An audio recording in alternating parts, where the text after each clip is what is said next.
The moment the priest asked if anyone objected, my heart slammed against my ribs, a caged animal desperate to escape. I stood at the altar, my tuxedo stiff and suffocating, staring at Clara. My Clara, radiant in her ivory gown, her smile a blade slicing through my chest.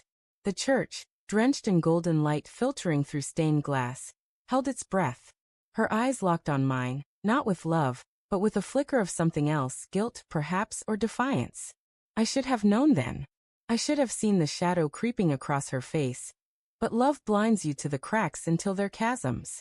The morning had started with a quiet joy, the kind that hums beneath your skin when you think life's finally aligned. Clara had kissed me softly in our hotel room, her lips tasting of mint and promises. "Today's our forever," she'd whispered, her fingers brushing my jaw. I believed her. Why wouldn't I? We'd built 3 years together. Late-night talks about dreams, her laughter filling our tiny apartment, the way she'd curl into me during storms. But there were signs, weren't there?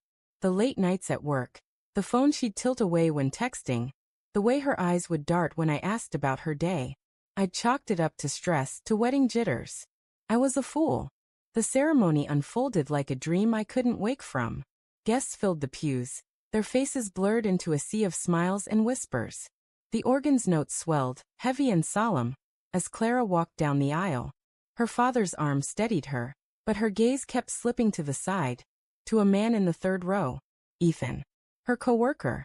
His tie was slightly askew, his jaw tight, like he was holding back a storm. I noticed, but I didn't see. Not yet.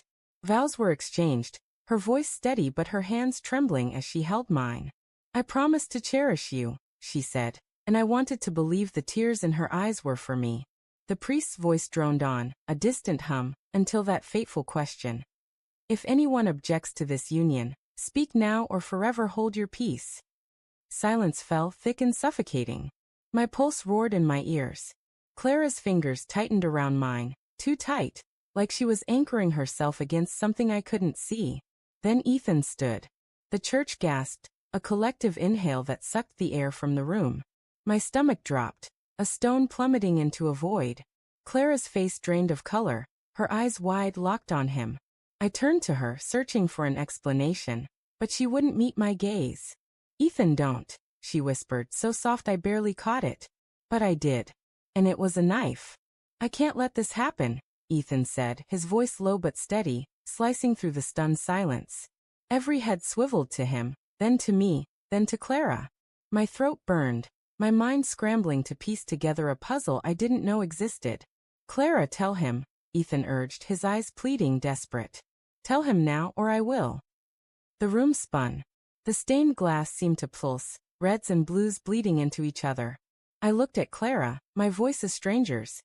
"Tell me what?" Her lips parted, but no sound came. Her hands slipped from mine, cold and final. The congregation murmured, a rising tide of confusion and curiosity. My best man, Tom, shifted behind me, his hand grazing my shoulder as if to steady me. But nothing could steady me now. "Clara," I said louder, my voice cracking like thin ice. "What is he talking about?" Her silence was an answer, a scream in the quiet. I saw it then. The truth I'd ignored for months. The late-night call she'd step outside for. The way she'd laugh too brightly when I asked about Ethan, her work friend. The pieces clicked, sharp and jagged, cutting me open. Ethan took a step forward, his voice shaking but resolute. "She's been with me, James. For months. I thought she'd end it, that she'd choose you, but she didn't. She couldn't." The words landed like blows, each one heavier than the last. The congregation erupted into whispers, a swarm of bees buzzing in my skull.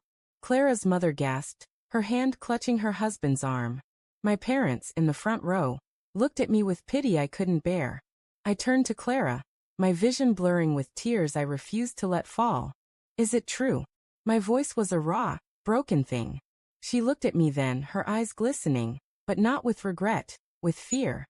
"James, I didn't mean for it to happen," she said, her voice barely above a whisper. "It just did. It just did." 3 words that shattered everything. I saw our life together. Our plans, our dreams, the house we'd sketched on napkins, crumble into ash. Anger surged, hot and blinding, but beneath it was a deeper ache, a grief so vast it swallowed me whole. I wanted to scream, to demand why, but my tongue felt heavy, useless. The priest cleared his throat, his face a mask of discomfort. "Perhaps we should take a moment," he began, but I cut him off, my voice steady now, cold as steel. "No. I have something to say." The church fell silent again, every eye on me. Clara's breath hitched, her hands twisting the lace of her gown. Ethan froze, his defiance faltering. I stepped closer to her, close enough to smell her perfume, the same one she'd worn on our first date. It made my chest ache. "I loved you," I said, my voice carrying to every corner of the room. "I loved you with everything I had. And you let me stand here, in front of everyone, knowing you'd betrayed me." Her tears fell now, silent and useless. I turned to the congregation, their faces a mix of shock and sympathy, and then back to her. "But I won't let you humiliate me any further." One sentence. That's all it took. "I object to this marriage because you never loved me enough to be honest." The words hung in the air, sharp and final, like the closing of a book. Clara flinched, her sob breaking the silence. Ethan looked away, his shoulders slumping. The priest stammered, unsure, but I was already moving, walking down the aisle, past the stunned faces, past the life I thought I'd have. Outside, the air was crisp, the sky too blue for the storm inside me. I didn't look back. Not when Tom called my name. Not when I heard Clara's voice, faint and pleading. The betrayal wasn't just hers. It was mine for believing love could be blind enough to ignore the truth. As I walked away, the weight of her lies lifted, replaced by something sharper. The resolve to rebuild, to never again let love make me a fool.